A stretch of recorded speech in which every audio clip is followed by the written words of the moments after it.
Eu acho que assim vai dar para gravar, não sei. Olha só se a imagem vai dar para me pegar, vou lá de lá.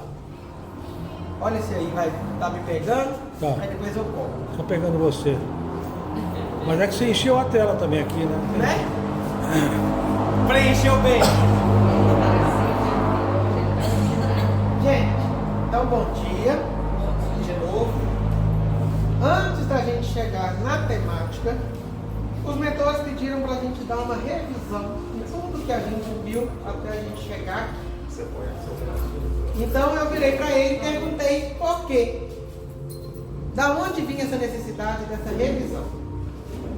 E aí ele falou o seguinte, e o Abigail veio falar o seguinte: às vezes, para a gente dar um passo, a gente tem que estar seguro que os anteriores foram bem dados.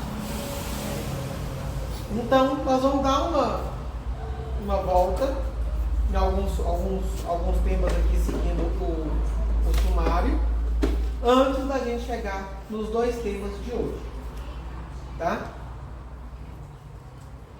Não é porque, aí eu quero deixar bem claro, não é porque não foi bem dado pelos outros palestrantes, não é isso. É só para a gente chegar aonde a gente vai chegar agora, tendo segurança que todo mundo entendeu tudo. Lembrado, né? Quando a gente fala de um curso de iniciação ao espiritismo, a dona Terezinha ela não tinha por objetivo colocar que esse era o melhor curso do mundo. Não. Mas ela, eu falo que ela foi uma pessoa muito consciente de que quando a gente chega numa casa espírita, a gente fala de tantas obras que para o iniciante a gente precisa de um percurso onde a gente vai ter uma lógica para adentrar a conhecimentos mais profundos. Então, dentro desse conhecimento gradual que ela vai nos passando, a gente consegue acompanhar também uma sequência de temas dentro da própria obra de Kardec. Só que ela tem uma sensibilidade muito grande em não pegar somente o tema na ordem que Kardec coloca. Ela vai mesclando e principalmente colocando exemplos práticos do nosso cotidiano, onde a gente pode ver a aplicabilidade daquele tema. E é uma coisa que os próprios mentores, quando têm aparecido para orientar, têm pedido: olha, vamos tomar cuidado para que os nossos estudos não sejam parecendo uma graduação, onde a gente vai conhecer teoria,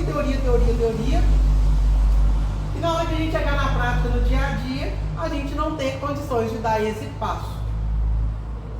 A teoria é importante, mas não menos do que a gente conseguir ver o que a gente estuda no nosso cotidiano. Senão, a doutrina espírita perde todo o seu caráter de reforma íntima que ela nos propõe. Porque ela nada mais é do que uma super ferramenta para o progresso espiritual nosso, a partir do conhecimento que a gente vai angariando sobre o funcionamento do mundo dos espíritos e a interferência dele na nossa vida. Então ela divide esse livro em 3 unidades básicas, 4.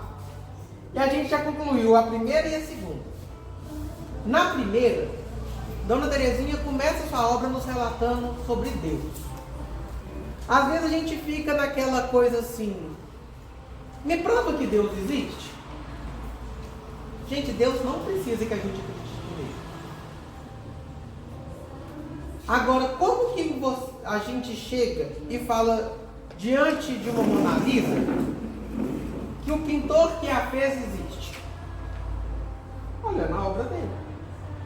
Então, se a gente quer procurar Deus, procura na obra dele que a gente encontra.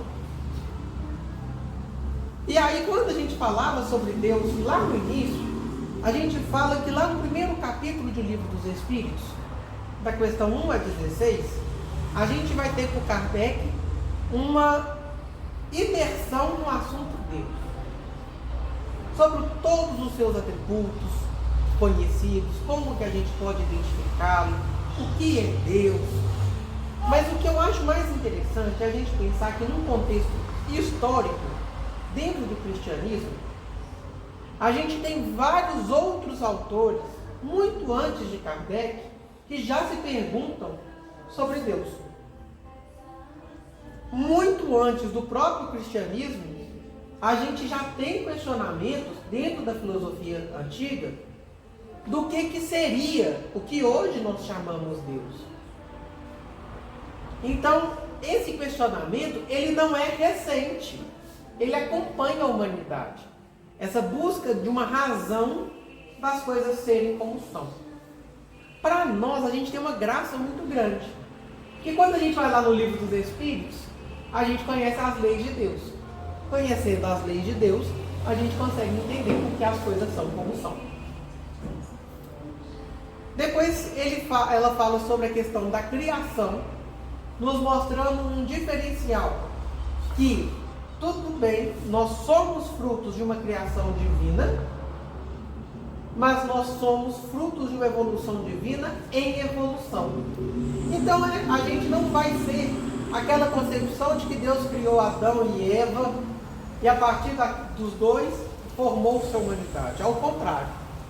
Dona Teresinha coloca para a gente na obra dela que Adão e Eva é um simbolismo para a gente entender os objetivos de Deus com a criação do Espírito. E qual é o objetivo de estarmos encarnados? Outra questão é que ela coloca para a gente que na Bíblia, quando a gente pega o capítulo de Gênesis 1 e 2, a gente vai ter lá um registro ainda judaico sobre a criação do homem. Mas quando você pega o capítulo 1, Deus é criado de uma forma. Quando você pega o capítulo 2, Deus é criado de outra. O homem é criado de outra. Uai, então a Bíblia se contesta? Sim. Mas cada um das narrativas tem um objetivo moral por detrás daquele conhecimento. Então, para a gente não cair naquela zona de um combate à ciência, e a gente obedecendo à união entre religião e ciência, é preciso, para entender a criação de Deus, que nós somos seres em progresso. Então, sim, nós tivemos todas as escalas, vamos dizer assim, de crescimento evolutivo, desde o animal até a gente chegar à condição humana, e esse tempo foi essencial para o aprimoramento do princípio vital que se tornou um espírito e que nos formou como nós somos. Depois ela vai falar sobre os espíritos, e aí ela vai falar para a gente que nós somos criados simples e ignorantes, com todas as potencialidades, tal como uma semente quando é plantada. Ela tem a capacidade de se tornar uma árvore frondosa, mas não quer dizer que ela vá virar. Por que ela não vai virar? Vamos pensar lá na parábola do semeador. Obrigado. Na parábola do semeador, as mesmas sementes são jogadas em terrenos diferentes, mas são as que plantadas em bom solo, que dá frutos e frutos de 100 por 1. Deus criou a cada um de nós como uma semente, com as mesmas potencialidades. O que a gente vai fazer enquanto espírito das oportunidades é que vai determinar a condição em que a gente está. E a gente precisa de guardar isso para a gente falar do tema de hoje, que é um dos temas, que vai ser a questão da riqueza. Por que essa diferença na distribuição de bens? Depois ele vai falar da classificação dos espíritos e dos mundos, falando que, olha, não existem espíritos, somente espíritos bonzinhos. Se a gente olhar para o nosso contexto familiar, de amizade, todos nós temos as mesmas qualidades morais? Não. Olha, eu sou uma pessoa sem paciência, meu irmão é mais agitado, não dá conta de ficar quieto, muito mais do que eu. Minha mãe é uma pessoa que ama artesanato, que fica lá sem as qualidades dela, e meu pai tem outras qualidades totalmente diferentes. A gente morre e vira tudo igual? Não. Hermínio Miranda fala pra gente numa obra pequenininha, chama Obsessores, Gente como a Gente. E quando a gente morre, nós só perdemos o corpo. Nós vamos levar tudo de característica que nós temos e somos. Então, do mesmo jeito que a gente tem um amigo que vai trair a amizade, vai ter um espírito que vai trair. Por quê? Ele só não tem um corpo. Mas da mesma forma que ao nosso redor nós temos pessoas afins que ajuntam, que são boas, que nos levam a ter conhecimento de nós mesmos, que dão força para as nossas vidas, a mesma coisa se dá no mundo espiritual com os nossos mentores, com os nossos espíritos amigos. Então, a gente sair daquela ilusão de que espírito é tudo igual. Ah, mas aí ele fala assim, existem vários mundos habitados. Ô, gente, o dia que eu li isso a primeira vez, eu fiquei revoltado. Por quê? Num crescimento cultural, a gente fala sobre vida fora do planeta Terra apenas em filmes de ficção científica. Não é? E eu achava um absurdo. E aí, num questionamento sobre isso, a avó mandou eu ler um livro que chama Cartas de uma Morte, psicografia de Chico pelo espírito da mãe dele. E ela vai narrar a vida em outros planos, em outros mundos. E aí vai falar e vai exemplificar para a gente o que é ter uma vida fora do planeta Terra, um pouco de seu funcionamento, características de organização daquele mundo. E aí foi traduzindo para a gente o que Chico já trazia no Evolução em Dois Mundos.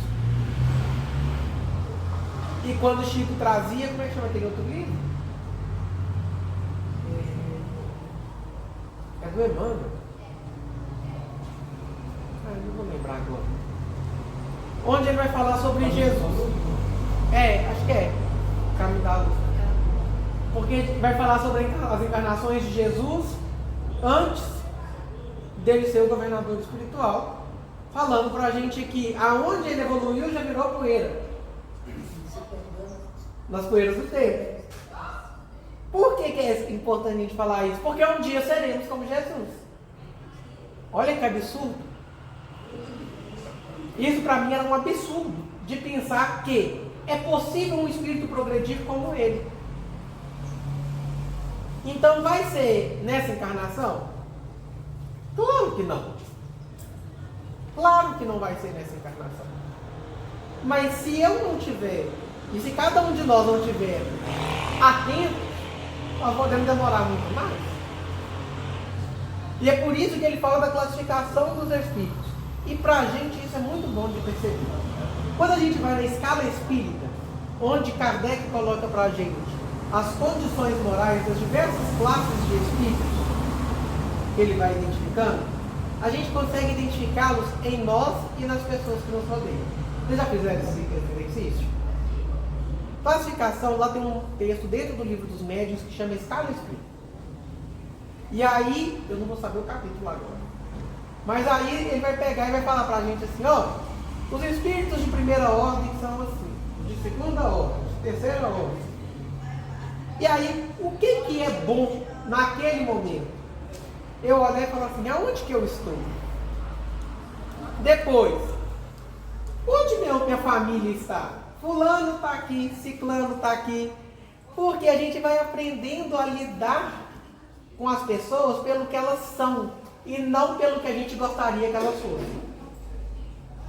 Uma pessoa ficou rindo de mim no nosso último estudo, que eu citei Marília Mendonça. Um tanto de gente me zoou, falando, Marília Mendonça agora é texto espírita. Eu falei, meu filho, eu vejo espiritismo em qualquer coisa, inclusive na sofrência das letras dela. Eu me apaixonei pelo que eu inventei de você. A gente tem que tomar cuidado, a gente tem que amar a pessoa pelo que ela é, não pelo que eu desejo que ela se transforme. E o desejo de transformação e de reforma íntima, ele vai brotar de uma relação sadia. Porque tem gente que nos fomenta a melhorar. Tem gente que a gente fomenta a melhorar, mas eu sou teimoso, eu quero ficar do mesmo jeito só para te incomodar. E aí? Onde que a escala espírita é? E para quem gosta de estudar, né? E aí é um outro convite, essa escala espírita, dessa classificação dos espíritos, ela é vista com um olhar um pouco mais esmiuçado, vamos dizer assim, no livro Diálogo com as Sombras, do Hermínio Miranda. Por quê? Ali a gente vai falar do momento de uma reunião mediúnica onde a gente vai acolher os espíritos em sofrimento e ali a gente vai prestá-los atendimento. Ah, mas então nós somos muito melhores que eles. Não, normalmente as dores deles são as mesmas que a nossa.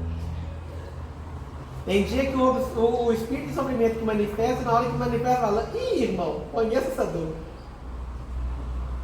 Há pouco tempo nós recebemos uma reunião mediúnica um espírito bem agitado, porque ele se viu abandonado pelos amigos. E aí ele chegou na reunião mediúnica muito magoado, muito chateado. Ele falou comigo assim: você não... E eu estava dialogando, essas coisas são maravilhosas, né? Mas você está muito falso. Eu falei: por quê? Porque você nunca sentiu o que eu estou sentindo, para não ter a mesma mágoa, a mesma raiva que eu. Eu falei: inclusive tenho a mesma raiva, a mesma mágoa que eu sinto. Só que por ver que ela se tornou veneno para mim, eu não queria que fosse para você. Eu estou tentando lidar com a minha. Na hora que eu vi, eu já tinha respondido. Ele começou a chorar e eu também. E ele recebeu a ajuda, foi encaminhado, e eu saí de lá da reunião mediúnica e fui para atendimento fraterno. Fui. E isso para a gente é muito importante. Se a casa tem atendimento fraterno, bobagem do tarefeiro que não recorre, porque o recurso está aqui. A gente fala: mas eu vou contar para fulano o que está acontecendo? Ou você está achando que o tarefeiro do atendimento fraterno está lá, paz e amor, não tem nenhum problema na vida e a vida dele é um cerco de luz? Não. Não é. Mas dentro das terapêuticas espíritas, o atendimento fraterno é um super recurso. E todo mundo ficou rindo de mim. Murilo, você está em atendimento fraterno? Eu falei: estou. Esse espírito me colocou em crise. Estou indo. E fui. Às vezes é bom a gente perceber essa escala espírita, porque a gente também vai vendo assim: olha, meu próximo passo é chegar aqui. Como que eu vou fazer para chegar? Então a gente começa a se ver como um projeto sempre em progresso. Depois ele fala sobre a questão do amor a Deus e ao próximo, voltando aos mandamentos do Cristo que nos manda amar, mas esse amor de Jesus não é um amor doentio. Amor do Cristo, ele não tem Alzheimer. Uma vez, uma pessoa no atendimento fraterno, era como atendendo, né? Como tarefeiro, falou comigo assim: Murilo, o meu pai me molestou. Eu tinha 6 anos de idade. Eu falei: tudo bem. Tá bom. Eu tinha 40. E agora meu pai está doente. Eu não quero olhar ele. Falei: você tem esse direito. Ela: tenho? Você tem direito de fazer o que você quiser. O problema é o que você tem que fazer. Você tem que pegar ele e colocar ele dentro da sua casa? Ela falou: Murilo, eu tenho uma criança dentro de casa, eu não tenho confiança de deixar ele. Falei: tudo bem. E o que você responde? E ela estava preocupada como que aquele senhor, com um AVC, ia ficar. Ele não tinha condição mais de ficar em casa, sozinho. E aí a gente conversando e buscando dentro da doutrina alguns esclarecimentos, e é por isso que quem atende dentro do acolhimento fraterno tem que estudar. E aí a gente chegou a uma conclusão de que a maior prova de amor que ela podia dar com os limites que ela tinha, se respeitando e respeitando a família, porque eu também, como pai, também teria medo de uma pessoa que já fez um ato de violência sexual com uma criança. Quer dizer que ele vai ser recorrente? Não. E aí ela conseguiu um lar de idosos para ele, onde ela o visita todas as semanas. Será que isso não é uma experiência de amor ao próximo? Será que ela não está se propondo a educar ela até uma hora? Ela falou: Murilo, hoje a única coisa que eu consigo é respeitar, eu não consigo amar. Eu falei: pois é, mas será que isso já não é o amor? Porque tem muita gente que fala que ama e não respeita. O amor, ele é... Mas eu roubando a atenção. O amor fala do amor. O o amor, ele não tem Alzheimer. Alzheimer a gente esquece. Mas calma, será que a gente tem que esquecer tudo? Ou será que as nossas coisas que mais nos doeram são para a gente oportunidade de crescimento e às vezes de amor próprio? Porque muitas dores nossas é orgulho ferido. Então, ela vai esmiuçar isso. Depois ela fala sobre perispírito, que é esse corpo fluídico semimaterial que une o nosso espírito ao nosso corpo, mas que traz todos os registros de nossas encarnações. Nossa, mas todos. Imagina um arquivo.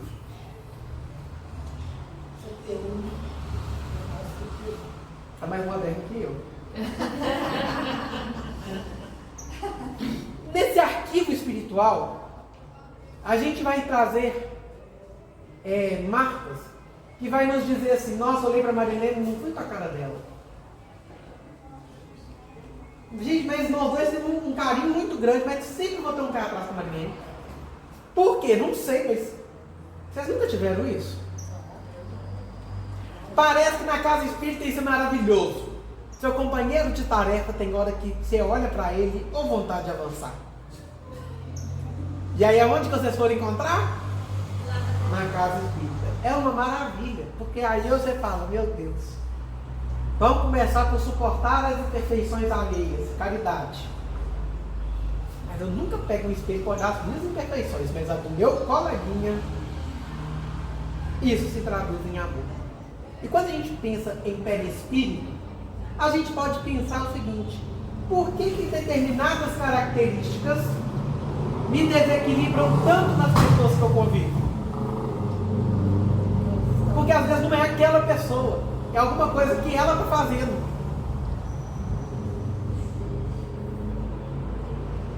E aquela ação já me prejudicou em outros tempos, já me deixou uma marca de outros tempos. Eu estou magoado, eu estou com mágoa, eu estou estranho com uma pessoa que não tem nada a ver com a situação. Mas ela veio para me lembrar assim: hora de trabalhar. Ah, como que trabalha isso? Gente, não conheço outro terapêutico melhor que caridade. Ah, por quê? Porque eu sou obrigado a olhar para você todo. Tem nada mais ferrão do que uma campanha do quilo. Tem? É maravilhoso, gente. Eu queria até falar sobre isso depois. Campanha do quilo. Gente, é maravilhoso, mas é fácil? E quantas pessoas te xingam? Alguém já xingou vocês? Ainda não? Ah, não? Só aquela famosa, agora não, dá licença. Não, mas tudo bem, ele pode negar. O problema é quando fala assim, igual uma vez falaram comigo: sai daqui, macumbeiro, e pá, na porta da minha cara.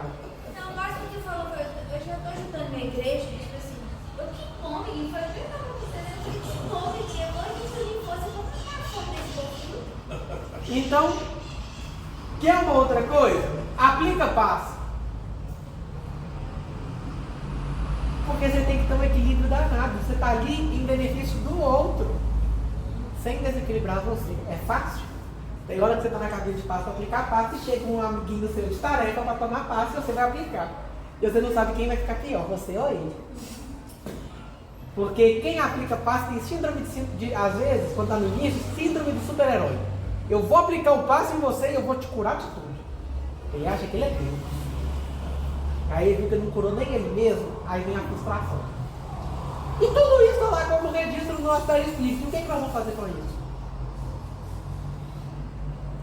A gente tem que cair da ilusão de que reencarnação só está na obra espírita. A gente é um espírito antigo, cheio de coisa boa e cheio de coisa ruim. Tudo junto para ser trabalhado nessa encarnação.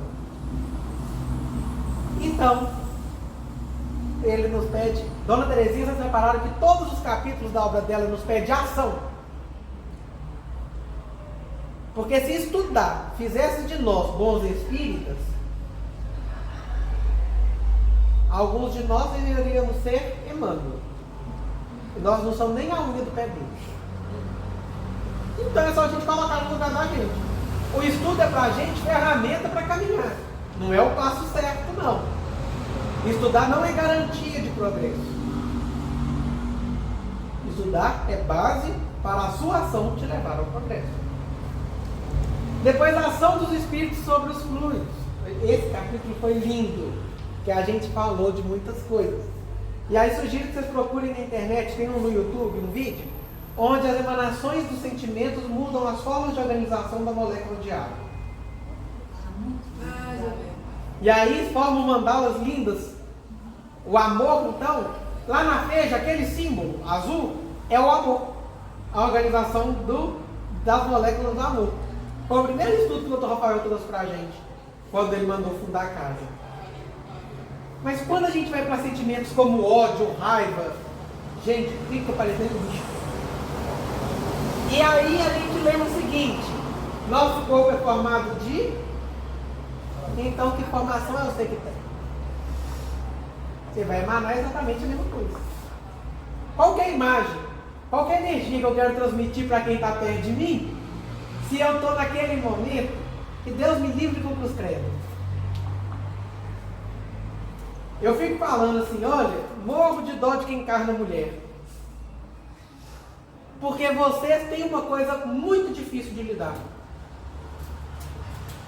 TPM é hormonal, é fisiológico, é uma bomba de hormônio, vocês têm alteração de humor e ainda tem o desafio de manter-se em equilíbrio. Então o nosso orgânico não vai refletir no espiritual? Claro que vai. A gente com dor consegue ser a pessoa mais paciente do mundo? Não, gente. A gente vai chegar lá. Calma, ainda não. Viu, amor? A gente vai dar. Isso que a palavra diz, paciente. Temos que ser pacienciosos. Concordo. Mas quando eu me comprometo afetivamente no casamento, eu me prometo a amar. E tem dia que eu detesto a pessoa que eu caso. Você quer estrangular.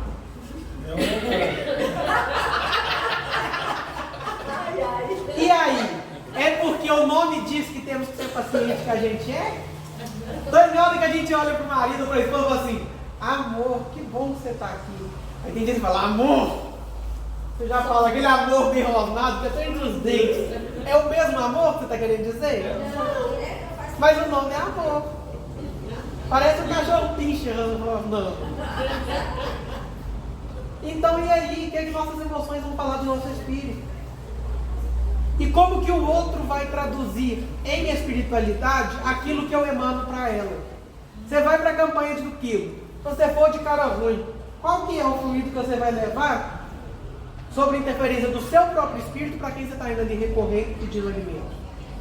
Ou você está achando que a pessoa que está ali te recebendo para entregar uma mensagem, recolher um alimento, não está sendo cuidado por Deus pela espiritualidade?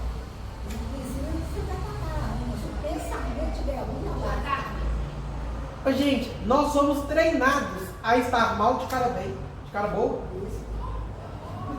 Porque parece que a gente falar que está de mau humor, que a gente está frágil, que a gente está triste, é um erro, vai demonstrar fraqueza. Não, gente, vai te demonstrar só que você é gente. É humano. E aí depois fala pra gente sobre a importância do Evangelho no lar como um grande recurso da espiritualidade. O momento em que a gente vai chamar os bons espíritos para participar do nosso lar conosco, colocar a família sob cuidado e, quem sabe, chegarmos, como nas obras de André Luiz fala, nos tornar um ponto-socorro espiritual, onde os espíritos podem ir lá para escutar o Evangelho conosco, até a hora que eles têm condição de fazer a sua própria caminhada. Então eu falo assim: você quer um espírito irresponsável? Não é um espírito que não vem à casa espírita. É espírita que não faz o Evangelho lá. Por isso que eu já coloquei meu celular para despertar. O meu tem 18 anos, que é numa base do despertador, porque eu esqueço toda semana. Eu também esqueço. Se não for despertador, eu não vou esquecer. Porque uma coisa que eu não tenho é disciplina para o Evangelho no lar. Então o celular tem para mim. 15 para as 2 já está despertando. Aí eu já vou me preparando. Eu é na base do despertador. Não tenho essa disciplina. Então eu me obrigo a ter pelo aparelhinho lindo chama celular. Então e aí? Ah, eu moro sozinho. Faço sozinho. Eu tenho 18 anos que eu faço sozinho. Morri não. É até legal. Porque aí quando tem gente na sua casa, chega o horário, o que você tem que fazer? Aqui, eu tenho evangelho no lar, você quer participar? Eu não participo dessas coisas, porque então você tem duas opções, você pode ir embora ou pode esperar. O que você quer? O Murilo, eu tenho uma amiga, ela, a familiar dela toda é evangélica. Ela faz o evangelho lá, sabe onde? No banheiro. Não, eu faço no Por quê? meu quarto. Não, ela faz no banheiro por quê? No quarto dela tem lá fazendo, porque tem as duas irmãs dela. O pai dela é pastor, a mãe está estudando para ser pastora. No quarto dela, uma vez ela foi fazer, o pai dela falou, eu não quero que fala aqui, porque ela vai lá embora, baixa, não ouve. O pai dela não aceita por causa das outras meninas. Aí as meninas ligam outras coisas, colocam música alta e tal. Aí ela falou assim, Cléo, o único cantinho que eu falei pra ela que eu estava com dificuldade, foi, Cléo, eu achei um cantinho pra mim, por enquanto, até o meu banheiro, o banheiro. Um dia eu vou ser assim, que desespero. Mas o culto no lar precisa necessariamente ser só espírita? Não. Mas existe uma questão cultural, Maria. Por exemplo, eu tenho uma amiga que ela é pastora. E aí ela estava lá em casa um dia. E ela ia culto no lar.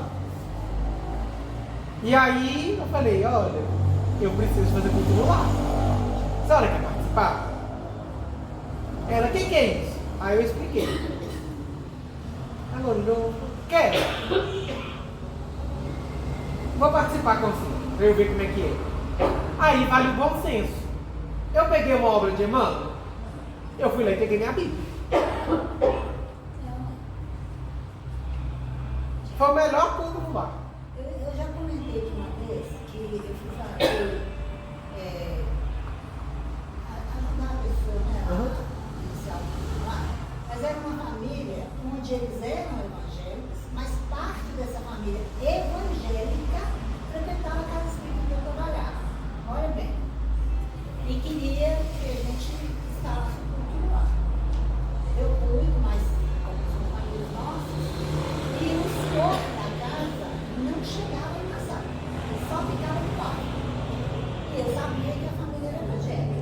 Então eu trabalhei a situação de forma a não ferir aquela cultura, aquela filosofia deles. Aos poucos ele foi chegando.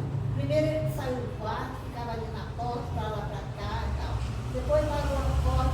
Você acredita que ele acabou sentando à mesa conosco? Então você vê que é a forma de você colocar as coisas. Gente, para mim um exemplo lindo disso. Na terça-feira à noite, lá na Fraternidade dos Amigos, a gente tem Evangelho no Lar pelo Instagram. Não sei se vocês já acompanharam. O João Eduardo, que é quem faz, é filho de 2 pastores. A mãe dele tá A mãe dele é pastora, é uma amiga, um amor da minha vida. E a irmã dele, se eu não me engano, está... Não, e pior que não, tá vendo? Não tem mais 70 eu amo. Mas, e a irmã dele, se eu não me engano, a Carol, ela está estudando para pastora também, ou seja, já é. Mas todas as duas de uma fé tremenda, e elas estão lá todas as terças-feiras. E se você olhar os comentários, elas comentam tudo. E tem uma troca linda. Então assim, evangelho no lar, gente, eu falo assim, só não faz quem não quer. E se você souber respeitar os outros, aos poucos vão chegar. Ah, mas e se o outro não chegar? Fazer o quê? Faz você. Porque a resistência ao espiritismo é por não conhecer. Sim. Porque Todo início é difícil. Início de casamento é fácil? Início de namoro é fácil? Imagina início de religião. Onde a gente mexer com a estrutura, não de uma família, mas uma estrutura interna. Iniciar no espiritismo é ter coragem de você pegar um tanto de verdade, jogar por terra e identificar tudo. A mesma coisa. Uma pessoa que acabou de ir para a igreja evangélica, para ela é fácil? Não. Ela vai precisar de coragem para tirar um tanto de coisa dela, destruir e retificar. Porque toda religião mexe com o nosso íntimo. Então, o ser espírita, para falar sou espírita, eu falo sou espírita de IBGE, só para responder alguma coisa, nós somos muitos. Agora, espíritas, como os bons espíritas que está lá no Evangelho segundo o Espiritismo que Kardec coloca, aí é outra coisa. Vocês já leram o texto dos bons espíritos? Que está lá no Evangelho segundo o Espiritismo? Fica aí um dever de casa aí para quem quiser. Lê esse texto de Kardec. Ô, gente, eu sou um fracasso de espírito. Mas estou tentando. Eu fico tentando. Ah, vai no final da minha encarnação eu consegui ser um pouco melhor do que eu sou hoje, todo mundo. É sem peso também. Porque eu nunca gostei de quando falo de espiritismo com peso. Ah, tem isso e tem aquilo. Eu não tenho nada, eu faço minha vida o que eu quiser. Kardec nunca me mandou fazer nada. Ele me orienta a fazer algumas coisas onde eu tenho a escolha de fazer ou não. Mas ele me ensina que toda ação vai ter uma consequência e que eu tenho que ter consciência disso. Tudo posso, mas nem tudo me condena. Isso está na carta de Paulo. Então, para a gente parar de ficar muito naquela coisa, ah, isso, aquilo, porque senão a gente está voltando no tempo com nomes diferentes. Uma pessoa virou para mim e falou comigo assim, olha, amanhã tem reunião mediúnica, hoje você vai comer um bife? Eu falei, vou.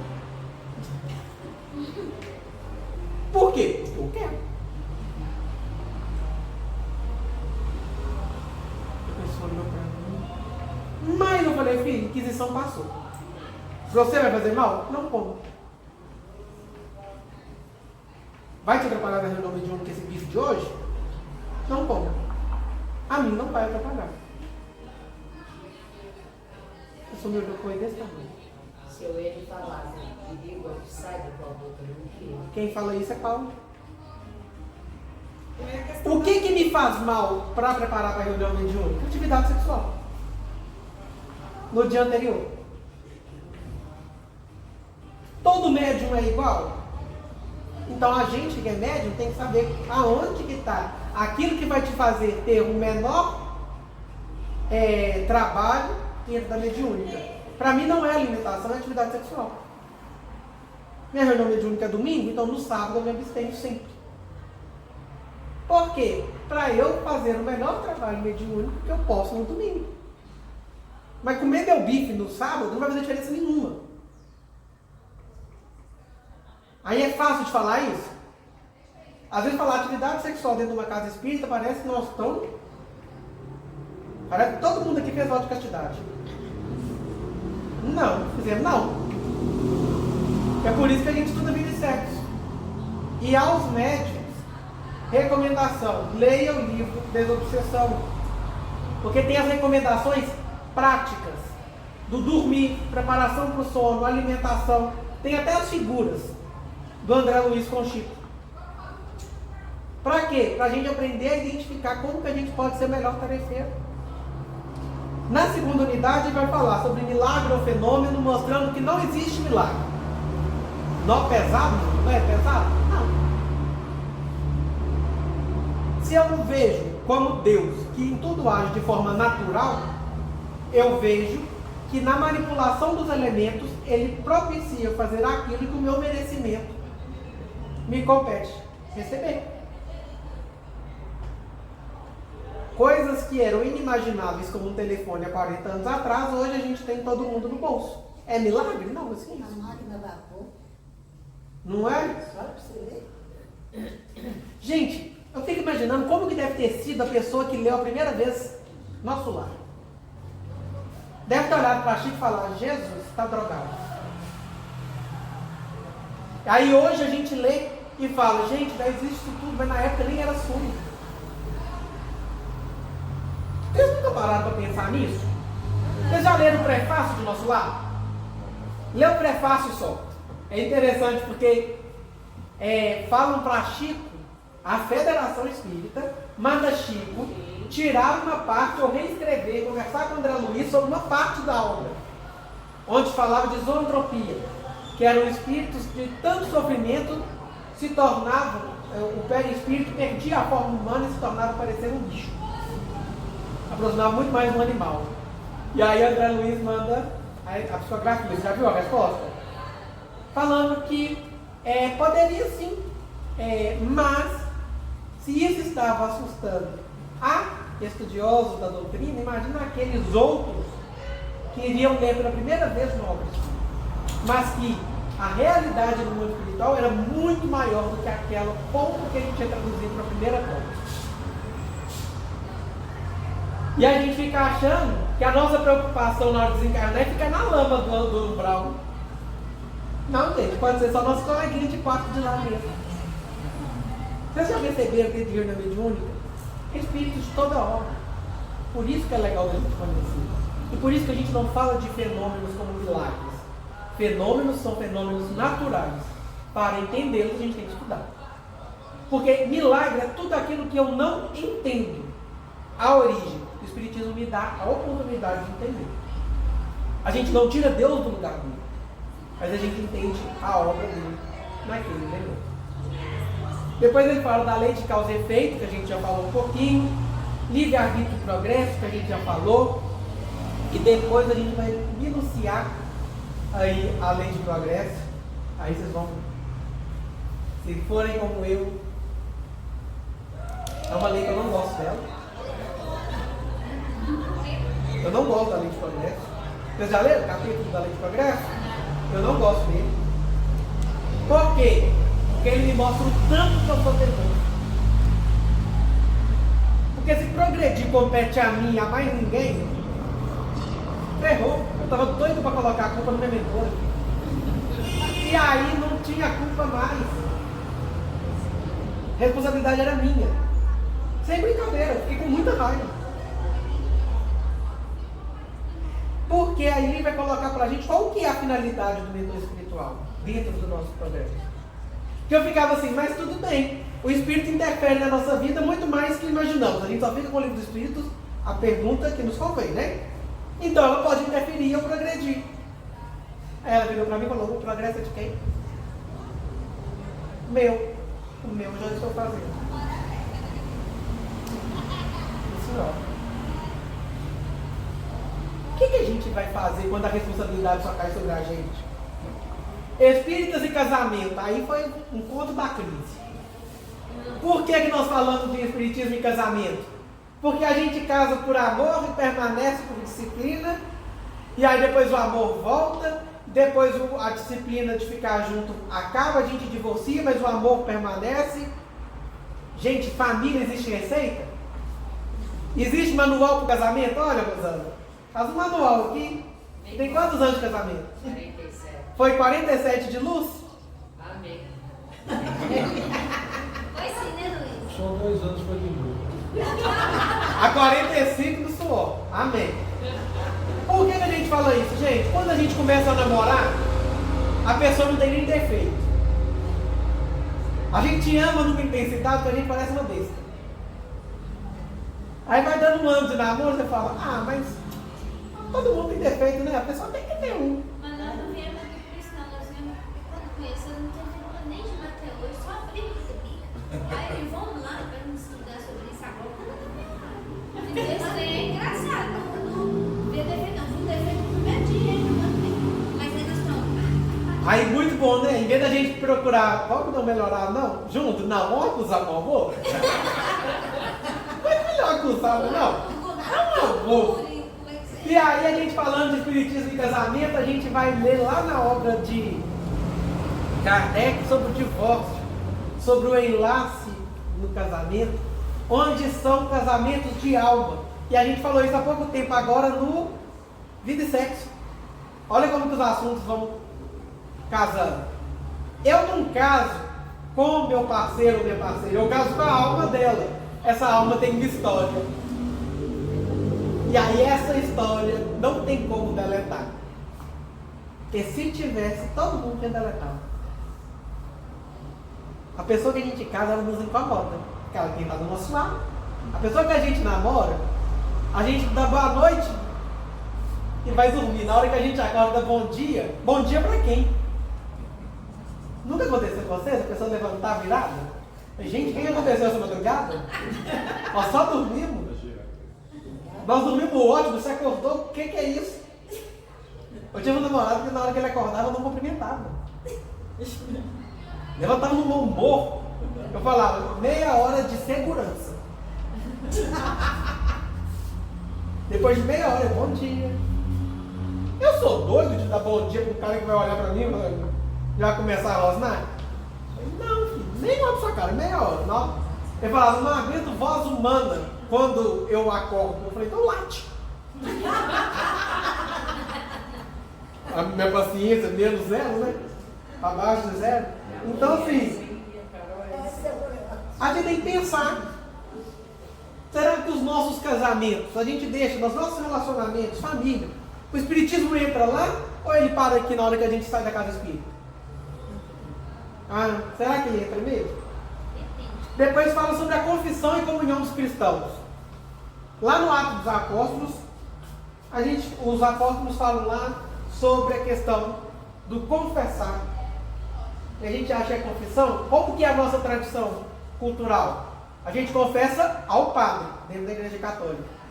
E aí, a Santo Agostinho fala da nossa revisão de consciência, a nossa conversa com Deus. E aí? Eu vou confessar meu erro, meu pecado, entre muitas aspas. Mas quem que tem que consertar ele em mim? Eu mesmo. Por isso que a gente confessa pra gente, sabe por quê? Porque nós temos que admitir a fraqueza para nós. Porque para quem convive conosco já é conhecida, ó. Adianta eu falar assim, olha, mãe, vou confessar uma coisa para a senhora. Ela falou, o quê? Eu sou orgulhoso. Ela deixa você nascer. Quem que tem que consertar o orgulho em mim? Eu. O orgulhoso sou eu. A confissão aqui, gente, ela vai muito assim. Será que a gente conhece realmente nossas fraquezas? Dentro da igreja católica, você só não fala do seu pecado. Você é aconselhado a não pecar porque Jesus fez isso. Será que quando admitida a nossa falha, a gente volta a não incidir nas mesmas falhas? Gente, eu tenho erro que parece bicho de estimação. Tem 20 anos que eu carrego. É um carinho que eu tenho com meus erros.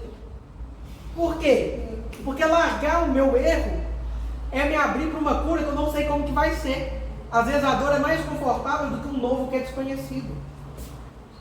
E a gente fica cativando, plantando aquela sementinha do erro. Amando o obsessor. Amando. Eu tive um obsessor, ótimo. Tudo bem, cara? Não, eu tive um obsessor ótimo. Durante muitos anos ele ia lá em casa. Só que ele nunca dava um nome. E eu coloquei o nome dele de cara ruim. Nunca vi uma pessoa de tanto mau humor na minha vida. E aí, ele não ia embora. Eu não sabia o que eu fazia para ele ir embora. O que eu fazia? Pus uma cadeira lá no quarto. Ele vai ficar em pé. Olha a criança.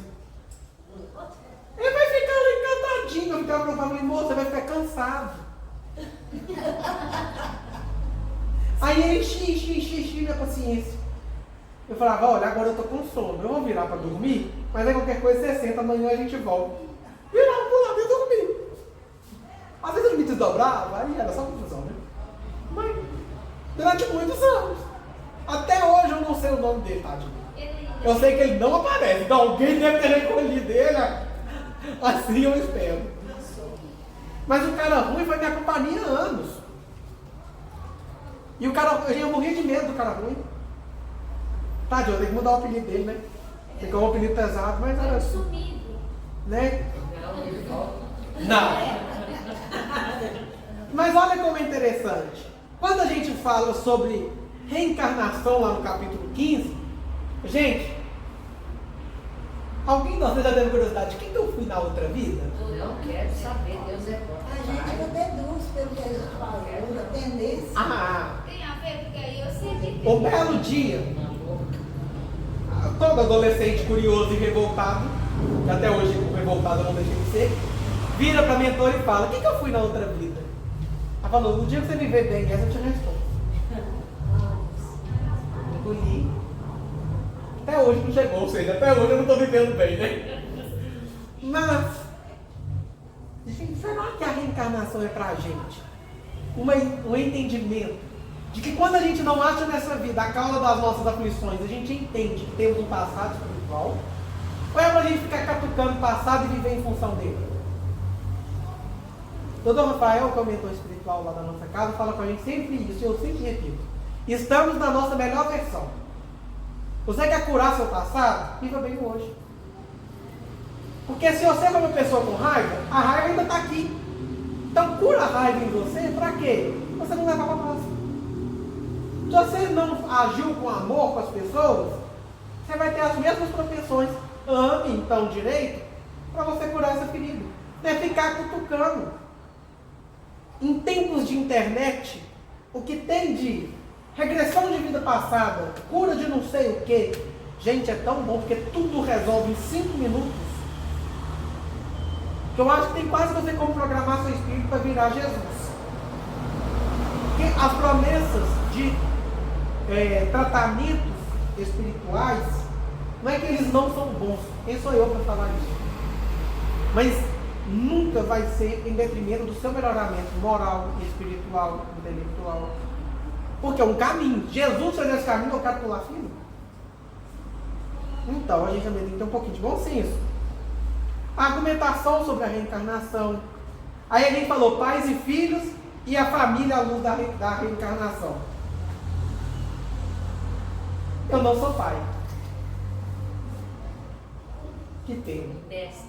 Na próxima serão 10. Não, vai ficando. Vai Ele ficando. fala isso, viu? Aí eu falei assim. Biológico. Então, aí um belo dia, Ter 20. eu tinha um colega de sala que teve filho com 18 anos. Eu falei, você é louco. Com 18 anos, você é doido. E ele falou comigo assim, Murilo, melhor coisa do mundo. Sabe por quê? Eu era totalmente sem juízo. Fui obrigado a ter juízo. Então, ele me trouxe para um caminho reto. Porque se não fosse, eu acho que eu não estava nem nesse tempo. E realmente, quando a gente era novo, ele não tinha juízo nenhum. E tudo bem. Eu falei com ele, e aí nessa época, né? Eu falei com ele, meu maior medo na vida é ser pai. Se eu tivesse como adotar um menino lá para os 18 anos depois do exército, eu adotava. Gente, criar um menino dessa é difícil demais. E aí meus filhos são muito menores do que eu. A idade é grande, eles ficam assim, naquela fase do porquê. Se você respirar, é porque respira. Senhor, dai-me paciência. E aí a luz dessa reencarnação. Passaram-se algum tempo. E eu, de criança, a gente tem um pouco de dificuldade. Engraçado que está passando. E as 2 últimas semanas eu estou olhando o menino. Tem alguma coisa mudada. Mas tudo bem. Eu acho que minhas férias foi ótimo até para isso. E aí, eu venho com a mediunidade. E aí eu vou para Umbanda. Na Umbanda, o senhor está insano. Quantos filhos que eu tenho dentro do terreno? 60. E aí, é dia e noite. Um te ligando. Você não tem sábado, você não tem domingo, você não tem madrugada. Outro dia eu falei com eles, eu estou de férias de filho. Tinha que existir essa lei. Como que vocês que são pais e mães dão conta? Não sei. Não tem botão de desliga. Mas podia ter, gente. Ia ser tão saudável. Para a saúde mental. Mas não tem. Filho tem hora de ter dor de barriga? A dos meus filhos. Outro dia eu estava trabalhando, atendendo meus pacientes. Meu telefone toca, lógico. Quando eu atendi, eu estava atendendo. Entre um e outro, eu ligo, retorno a ligação. Pai, sua bênção, nem sou eu que foi eu. Ah, meu filho adoeceu, está na emergência do hospital, teve não sei lá quantas convulsões, 23 anos. O pai desesperado. O que é que o senhor faz como pai? Larga tudo, pega a sua sacolinha e vai ver seu filho. Ah, mas eu tinha que trabalhar, tinha. Se é seu filho, você não ia fazer o mesmo, não? E aí eu fui para o hospital. Entre uma oração e outra ficava, Senhor, eu não queria ter filho. Aí você lembra, o que eu fiz para esse povo todo na reencarnação? Não quero saber. Porque eles vieram, graças a Deus que vieram. Eu não fico cutucando. O que era o problema do menino? Mediunidade com 3 anos, gente. O menino é médio. Não, tá ótimo. E aí, faz o que com 23 anos médio? Até hoje eu não sei a resposta. Se alguém souber, estou aceitando conselhos. Estou estudando de novo aquela obra Obsessão em Crianças da Sueli Caldas, que vai falar sobre mediunidade em criança. Porque uma coisa é você ler um livro, a outra é você ter um médium de 3 anos do seu lado. O que você faz com o menino? Tem um neto da mãe também que não é? Tem. Sua mãe? Da minha mãe lá tem. É uma graça. Então, se a gente vai olhar, tem muita coisa, gente. Quando a gente fala de um contexto familiar e reencarnação, a gente tem dentro da família da gente pessoas que são mais próximas. Não é ciúme, mas tem hora que você nunca viu um filho falar assim, você gosta mais do outro? Aí fica parecendo, a mãe toda educada fala, eu amo os dois iguais. Mentira! E eu, como tenho um irmão ciumento, eu falo, eu sou o preferido. Porque eu cutuco. Porque pra que ser evoluído, né, gente? Pra que passa a gente pode trazer guerra? E aí, será que reencarnação não explica essas afinidades maiores? Olha, minha mãe, eu gosto de costurar, minha mãe gosta de costurar. Minha mãe gosta de confusão, eu adoro uma confusão. Minha mãe não sabe ficar quieta, eu não sei ficar quieta. Minha mãe ama mandar, eu sou o general. Tem muita coisa em comum. Meu irmão é idêntico a meu pai. Mas é idêntico, até a chatice é a mesma. E será que a reencarnação não vai mostrar pra gente essas afinidades? Afinidade é afinidade, não quer dizer que é só para coisa maravilhosa, né? Afinidade. Agora, com quem que eu brigo 24 horas por dia? Com minha mãe. Porque ela é igual eu, gente. Eu bato de frente comigo mesmo toda hora que eu olho pra ela. Ó, gente, um gato espírita. Me dá graça. Graças a Deus, tem evangelização infantil também, né? Bom, Acho que ela está treinando, que ela vive assim. ótimo. Depois ela traz os filhotes para evangelização. Isso. Ah, isso, vou estudar. Então, vamos pensar no contexto familiar, como que o Espiritismo cabe.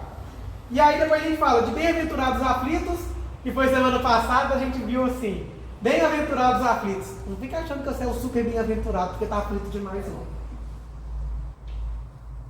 Aí, depois nós vamos pegar lá o capítulo 6 do Evangelho de Mateus, o Sermão do Monte, e a gente pode destrinchar as bem-aventuranças. Sugiro que assista uma palestra do Haroldo Dutra no YouTube sobre o Sermão do Monte. Ele faz porque ele traduziu de novo o Novo Testamento, e aí ele faz um estudo sobre o Sermão do Monte. Mudou minha visão toda do Sermão do Monte. Maravilhoso, porque ele não tem pressa, então ele foi detalhadinho. Maravilhoso. Ah, eu quero saber, não foi Adão, né? Ele me dá medo. Morro de medo de conhecer ele pessoalmente, porque eu acho que se eu conhecer ele eu caio. Desencarnação. Aí tem o nosso tabu. A gente lida com o espírito o dia inteiro, mas fala que vai morrer, os espíritos tudo fica comigo. Aí outro dia, eu tenho uma pessoa lá no centro, que ela é uma médium maravilhosa. Ela chegou lá em casa tremendo, chorando, fazendo aquele escândalo. O que foi? Eu vi um espírito. Eu falei, minha filha, você recebe um. Daqui a pouco você morre e vira um. Olha que bondade. Ela, mas não é assim. Eu falei, não. Você vai no centro, uma reunião mediúnica. Quem está comunicando ali é quem? O espírito. Eu falei, então por que você não pode ver? Você vai ao encontro dele? Gente, será que ele está preparado para a morte? Não é nossa fala. Será que a morte ainda é nosso tabu? Murilo, nem o Chico está preparado. Chico foi mandado falar para morrer com educação, né, coitado? E aí, Rosana falou de um livro que eu não li, eu até baixei ele na internet. Quem tem medo da morte? Eu baixei ele, do Richard Simonetti. Eu nunca tinha visto falar desse livro. Está lá na fila para ler. Uma hora eu vou conseguir, amém. Eu doei eles. E depois a gente falou, a gente chega nos... Depois dessa revisão toda, a gente vai falar sobre provas e expiações, página 137. Tá vendo? Às vezes é bom dar uma revisadona. Gente, todo mundo deve falar que a gente está no mundo de provas e expiações. O que é isso? Eu gosto de fazer uma outra comparação. Chico, Emmanuel fala para o Chico que nós somos igual um microcosmo. Nós somos um pequeno mundo. Então o nosso planeta está em processo de provas e expiações, é porque eu estou. Então eu busco identificar tudo em mim. Porque aí depois, na hora de ampliar esse entendimento, para mim fica mais fácil. É o jeito que funciona para mim. Porque quando pega coisa ampla demais, eu fico surtado e não entendo nada. Lá na página 137, ela coloca assim: em linguagem espírita, provas são as situações que nos servem de aprendizado ou testam nossa capacidade. Quem já passou por isso? E aí eu ri que outro dia uma pessoa falou assim: mas a gente já está regenerado. Eu falei: só pela sua fala eu já vi que você não sabe nem o que é regeneração. Gente, são necessários para o processo intelectual e moral. Vamos pegar alguns exemplos básicos. Estamos na aula, estamos na escola. A gente tem uma prova para averiguar se o nosso aprendizado deu certo. Então, por exemplo, eu sou professor de matemática. Tem aluno que pega a aula de matemática no ar. Tem aluno que você tem que dar várias formas de você entender o mesmo conceito de matemática. Aí chega na hora da prova.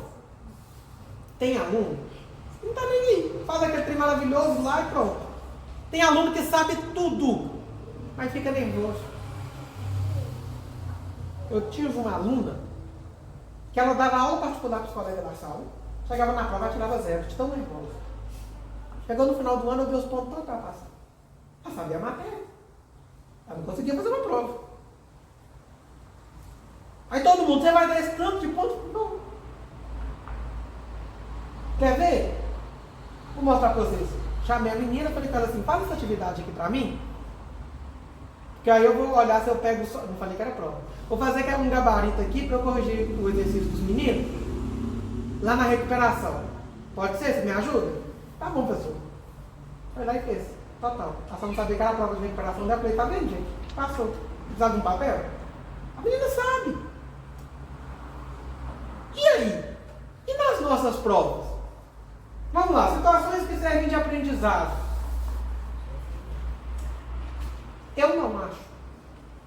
Eu acho que o sofrimento é muito mais um teste. Porque o aprendizado, ele sempre me remete a amor. Aí é achismo, tá? Por exemplo, quando nossos pais vão nos ensinar a andar, eles não fazem porque tem farado de nos carregar. A coluna está doendo. Faz por amor. Até porque quando a gente começa a andar, aquela posição assim, acaba com a coluna de qualquer um. E ele faz por amor. E aí? Quantas coisas que a gente aprendeu por amor? A gente tem tão colocado na nossa cabeça que o sofrimento nos educa, que às vezes a gente caça o sofrimento daquilo que podia ser aprendido com leveza. O aprendizado é só o crescimento de uma potencialidade. A minha aluna aprendeu matemática e cresceu no conhecimento da matéria. Quando eu pego uma obra como a gente está lendo às quarta-feiras de manhã, o Vida e Sexo, do Emmanuel, a gente está falando sobre sexualidade humana a partir de uma visão espírita e está aprendendo e revendo nossas próprias ações cotidianas. Então é aprendizado. Mas aí ele coloca que também testam nossa capacidade. E aí a gente volta, eu gosto de palpite de família, porque família é tudo igual.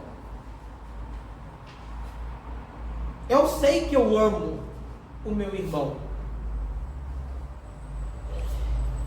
até a hora Que ele não pisa no seu carro. que ele pisou no meu carro. E aí eu falo: Senhor, não é possível que eu pedi isso. Outro dia eu falei lá em casa: eu quero revisão de contrato. Fala que a gente planeja para vir, não é possível. Eu não pedi isso, não é possível. E aí, minha cunhada estava grávida, minha sobrinha nasceu. Meu irmão ficou com ela lá no hospital, né? Lógico. Lá na maternidade, 1h da manhã, tô eu no WhatsApp. Tô vendo meu irmão online, ele manda mensagem: oi, tá acordado? Falei: tô. Então inventa um assunto para conversar comigo. Porque a Luana tá morta de cansada, depois do parto, aquela coisa toda, dormiu e eu tô com a menina. Falei: ó, a menina é sua, que surpresa. Quem que tem que estar com a menina? Jesus? Não, é sua, você. No outro dia, 6h da manhã, ele liga: oi, Bom dia. Eu falei, oi, Rafael, tá dando alguma coisa? Pelo amor de Deus, eu não aguento mais ficar nesse hospital. Arruma um pão novo e vem pra cá tomar café. Eu falei, Rafael, só pode entrar no hospital depois de 7, então eu aguento. Aí lá vai ele, pai de primeira viagem. Ele tava mais desesperado que ela. Eu falei, Rafael, ela que teve parto e tá ótima, fica quieto. Ok, fui, passei o dia inteiro na maternidade que ele não deixou ir embora. Ele me fez ir de Belo Horizonte a Esmeraldas 3 vezes em um dia, porque toda hora ele esquecia uma coisa que tinha que pegar lá. Na primeira vez, você é tio bobo, primeira vez tio, né? Você faz qualquer coisa e acha lindo. A menina está toda inchada depois do parto, você acha o neném mais maravilhoso da face da terra. E aí eu fui a primeira vez, tio, né? A segunda, Rafael, planeja mais. Na terceira, eu infeliz. Haja gasolina. Aí eu já queria avançar nele. A primeira foi por amor. Na terceira não tinha nada de amor, gente. Eu tinha vontade de esgamar o menino. Não é teste? E teste não só meu comigo. É meu de entender que ele estava numa zona de desconforto, que ele ia ter que aprender a ser pai. Ele não era mais só o Rafael. Ele era o pai de uma criança. Ele ia ter que aprender a ser pai. E eu não tive empatia nenhuma de entender que ele estava num momento onde que ele tinha que descobrir uma nova forma de viver. E aí? Caiu no meu teste, perdi a tudo. Mas é nesses exemplos de todo dia que a gente vê nossos testes. Não é no exemplo gigantesco. É por isso que quando você pede paciência, vem tanto problema para você ter paciência. Eu vi uma mensagem muito legal. Se vocês me lembrarem, eu mando para vocês. Eu tenho que me lembrar. Eu estou Rafael psicografo eu tinha operado a primeira vez, uns 2 anos atrás, uma mensagem do poder da vontade. E eu fiquei com essa mensagem, ela ficou muito marcada. Eu acho que eu tenho ela em casa, eu mando para vocês. Eu tenho que me lembrar. E essa psicografia, ele vai falar sobre a vontade. E eu usei para isso, mas será que eu tenho vontade de ter paciência? Ou eu só me engano porque a impaciência é um escudo para eu não ter que tolerar o outro? E eu vi que eu não queria ser paciente. O ser impaciente, para mim, era a minha zona de conforto, porque era a minha desculpa para não conviver com quem eu não quero. Então eu não preciso de paciência. Eu preciso ser humano. Eu não precisava de paciência, eu já tinha. Eu precisava de querer usar ela.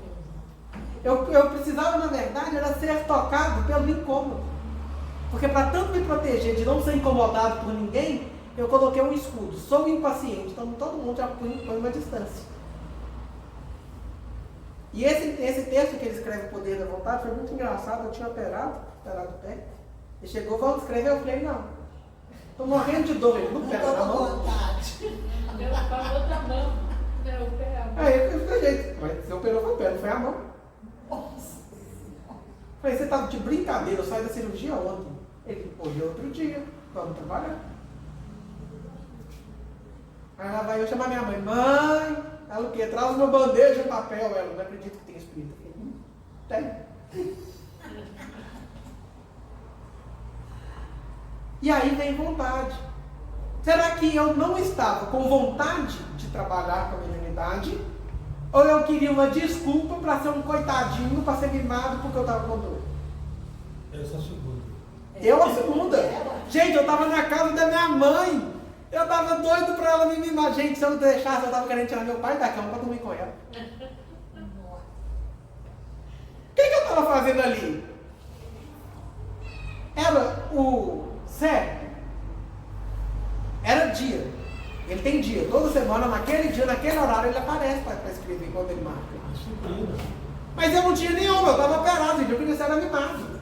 Eu não estava caçando espírito. E aí? Era falta de vontade? Era o quê? Qual que era a minha experiência? De cuidar de gato. Eu que nunca tive gato. Graças a Deus. Mas a dona Terezinha, ela coloca uma coisa que eu queria chegar a muita conclusão. E chegar a refletir com vocês. Vocês já pensaram que nós escolhemos as nossas provas? Sabe aquele parente aborrecido que você não quer nem olhar para ele? Aborrecido é um termo só de Esmeraldas, né, gente? É aquela pessoa chata. Coisa da roça. Eu aborreci e o aborrecido. O aborrecido. Aborrecido é aborrecido demais. Ainda deu um som no final. É.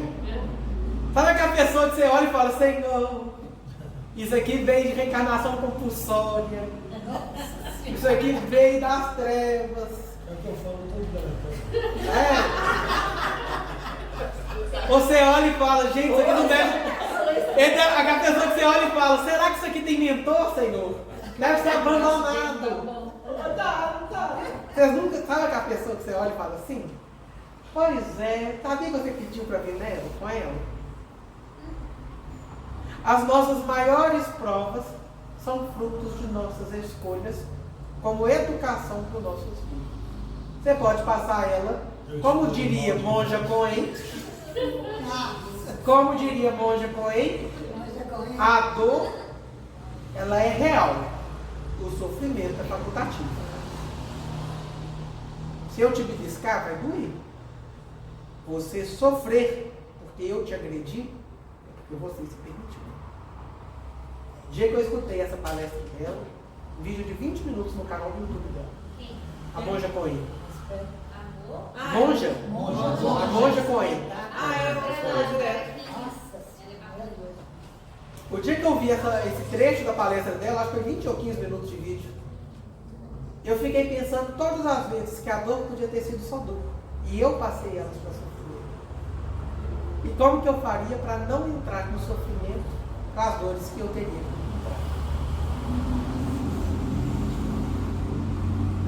Consegui não sofrer? Claro que não, gente. Mas a gente entra numa questão que é responsabilização. Até onde eu posso ir? Até onde é minha função, minha responsabilidade promover cura, conserto, até onde não é. Casamento acaba por causa de um? Não, por causa de dois. Você não casou sozinho? Mas, eu falei, gente, é dois. Mas é dois. Uma amiga minha já se parou tem 2 semanas, era o amor da vida dela. Ela postava meu amor 24 horas por dia, não tem chato. Aí ela separou. Gente, cadê o amor? Cadê o presente de Deus? Acabou. Virou expresso umbral. O cara agora só tem defeito. Mas calma aí, até 2 semanas atrás o cara só tinha qualidade. Cadê? Será que é assim? Ou 8 ou 80? Será que toda prova? Aí ela falou comigo assim, perdi esses anos da minha vida. Eu falei, perdeu não. Você aprendeu agora, você precisa de ter amor próprio. Olha pra você ver. Gente, ela não deixava ele servir a xícara de café dele, porque ela tinha que servir ele. Nossa Senhora. Agora, né, porque não tem braço? Que eu tava ajudando? Acontece que esse negócio de servir café aí, né? Por isso que eu não sei. Só por isso. Entendi. Se você parar, não tem problema. Ele vai E você fazer parar? Aqui, deixa eu te contar uma coisa. Sua chance passou. Já te avisei que você não vai desencarnar. Você vai trabalhar, né? Muito. Tá muito à toa. Mas eu vou te falar, eu sempre fui uma pessoa muito ponderada. Quando os meninos eram pequenos, eu sempre falei, se nós separarmos, as crianças, sexta, sábado e domingo é do papai. Não, mas super ponderado. Não é de criança. Isso que conserva um casamento, tá vendo? Sabedoria. Mas agora, vamos pegar esse exemplo? Olha lá. Quando a gente fala de expiação, a gente fala de arrependimento, expiação e reparação. Por quê? Gente, toda relação nossa, humana, ela em algum momento vai tocar arrependimento. Vocês nunca falaram alguma coisa e arrependeu depois? Depois vai ter expiação. Sofrimentos físicos e morais consequentes da falta de alguma coisa. Eu uso uma expressão para expiação para tornar ela mais fácil ao meu entendimento. Expiação para mim é consciência pesada. Toda vez que eu tenho falta de empatia, minha consciência pesa. A minha falta de ação, a minha consciência pesa. Então a consciência pesada é o que me mostra, oi, expiação. Não sei vocês já experimentaram alguém doente dentro de casa. Minha avó teve câncer. E um belo dia, durante o processo de adoecimento, uma pessoa da família falou assim: você fica muito com sua avó. Eu sei que daqui a pouco ela vai morrer, vou aproveitar e contar pra ele. Não tem opção, vai morrer. Se ela não morrer de câncer, ela morre de velha. Ela tava as duas coisas, não vai morrer. E aí, um belo dia, ela falou uma coisa assim comigo. A gente conversando, eu e essa pessoa da família, ela falando comigo assim: você é medo de ter consciência pesada? Eu falei: é. Ela assustou. Eu falei: eu não sei conviver com a consciência pesada. O trem fica na minha cabeça. Eu vou remoendo. Eu durmo e acordo pensando naquilo. Eu, com consciência pesada, eu sonho com a circunstância. Parece que o trem agarra, sabe? Eu não desprendo da coisa. E aí, quando a vovó foi morrer, né? Ela falou comigo assim: que não tem consciência pesada, não. Fez o que tinha que ser feito. Ai, Caí, pode morrer então. E nós dois rachamos de rir. Só que eu não achei que ela ia morrer rápido demais, porque isso já foi 2 dias antes dela realmente morrer. E aí? Será que os nossos processos de expiação, a gente consegue falar todas as circunstâncias que a nossa consciência pesou? Para a gente não cair de novo, porque a oportunidade passou. Você não deu, o segredo é não reincidir. Por quê? Eu não falei com vocês do erro de estimação? O que a gente faz com os nossos erros de estimação? Castiga. Isso é reincidência. E depois reparação. Todo mal dá para ser reparado? E aí, todo mal dá para ser reparado? Acredito que sim. Bom. Olha, igual no meu caso, né? Talvez de novo, de outra forma diferente, não. Pode. No meu caso, eu acredito que sim, porque logo que conheci minha nora, é tudo aí que você falou, entendeu? Só que alguns dias atrás, meu filho teve lá em casa, ficou 2 anos sem ir na minha casa, depois ele teve lá em casa, e na hora que ele foi embora, ele só falou pra mim e falou assim: mãe, eu amo você, igual sinto sua falta. Mas como que eu vou vir na tua casa sem meus filhos e sem minha esposa? Aquilo ali me matou. Depois veio uma reunião mediúnica, na segunda-feira. Aí o irmãozinho vira e fala assim: todos aqui estão com cara de santo, mas lá fora vocês não são santos. Aí, mais uma vez caiu. Aí esses, vestir a carapuça até os pés. Aí eu fui ouvir, igual eu te falei, que eu estou fazendo uns estudos e tal, tudo, e nos estudos veio igual o peruá, tirando o peruá da panela, a vovó Maria Conga falando sobre esse assunto. O que eu fiz? Refleti bastante, falei assim: para que eu estudo, para que eu vou na doutrina espírita, para que eu levanto cedo para fazer isso, isso, isso. Então eu tenho que me melhorar. Vou me colocar no lugar da Damiana, vou ver qual seria a minha atitude, o que eu deixaria o outro magoado.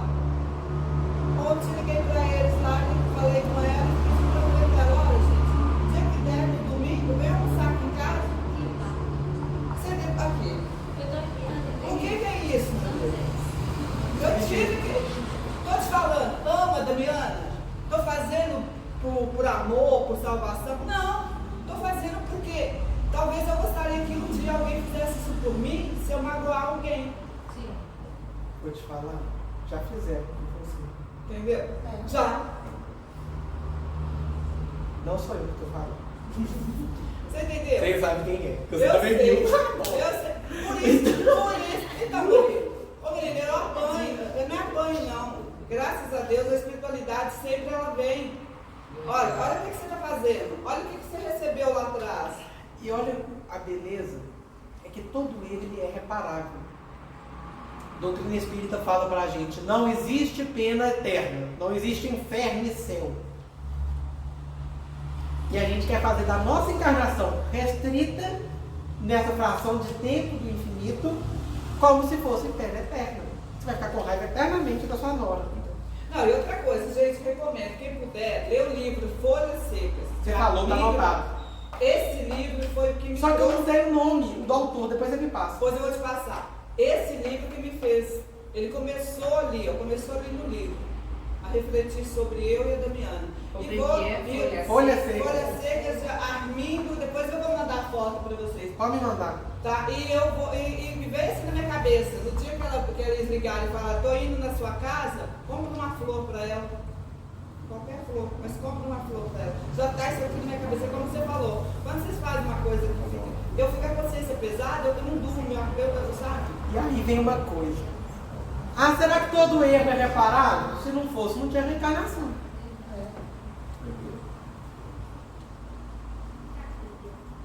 Então, calma. A pior desculpa do espírita, vou deixar para a próxima vida. Deixa eu te contar. Você está aqui já é bom demais. Aproveita essa. Nem sabe agora. Nem você vai voltar aqui. E quanto tempo que vai levar? Isso é Deus. Estava contando aqui, ontem apareceu um espírito lá em casa. Oi, Murilo, bom dia, bom dia. Quem que é o senhor? É o fulano, é o irmão do ciclano. Ah, eu era amigo do seu avô. Meu avô morreu tem 50 anos, imagina esse espírito. Nem conheceu. E aí liguei para a família da pessoa, né, do espírito, e passei o recado que a pessoa que o espírito pediu. E aí minha mãe falou assim, Murilo, mas será que essa pessoa não reencarnou até hoje? Minha mãe, ele tá achando que é loop de montanha-russa? Ah, foi embora, desceu. Não é assim não, mãe. Quem dera a gente demorar só 50 anos.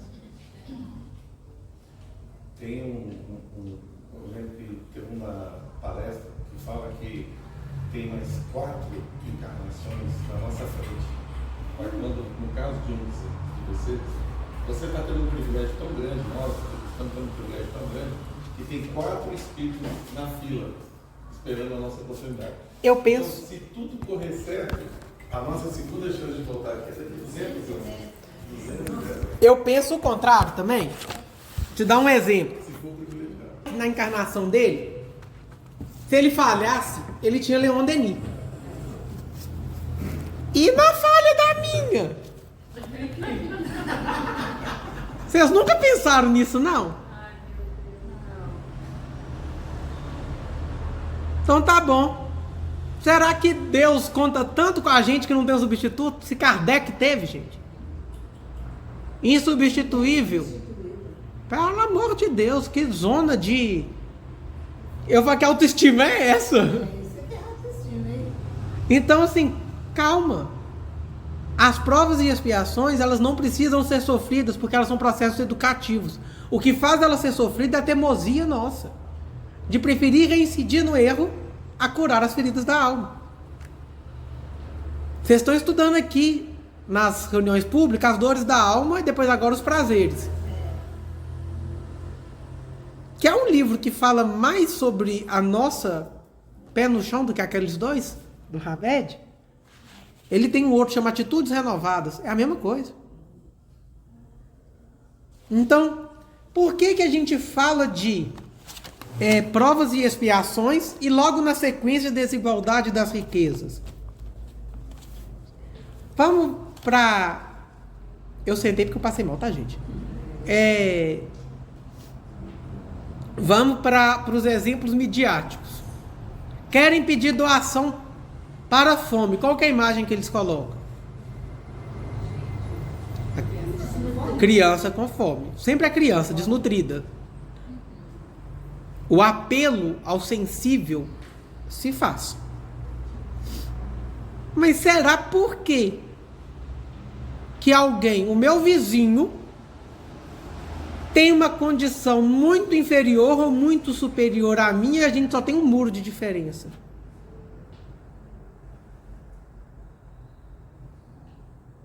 Por que eu tenho uma história X e o fulano tem uma história Y?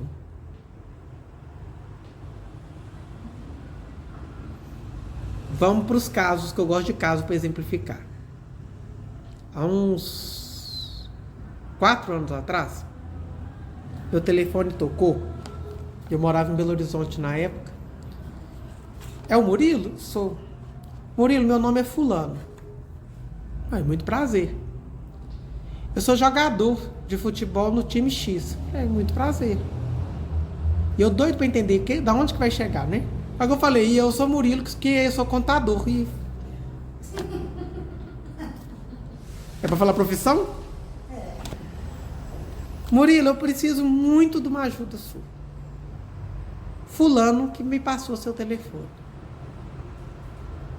Eu posso conversar com você? Pode.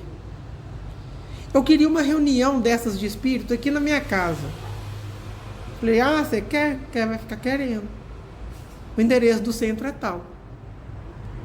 Murilo, mas é uma situação... Você quer que eu te pague? Ou vontade de falar que quero, que o centro estava precisando de dinheiro, mas não podia. E o centro em obra, um saco de cimento, 30 conto. Falei, ai meu Deus. Não, meu filho, a gente não paga mediunidade, não. A gente não paga assistência de espírito, não. Eu tô vendo que você tá aflito, vamos conversar? Vamos. Eu posso fazer uma coisa? Falei, eu quero te conhecer.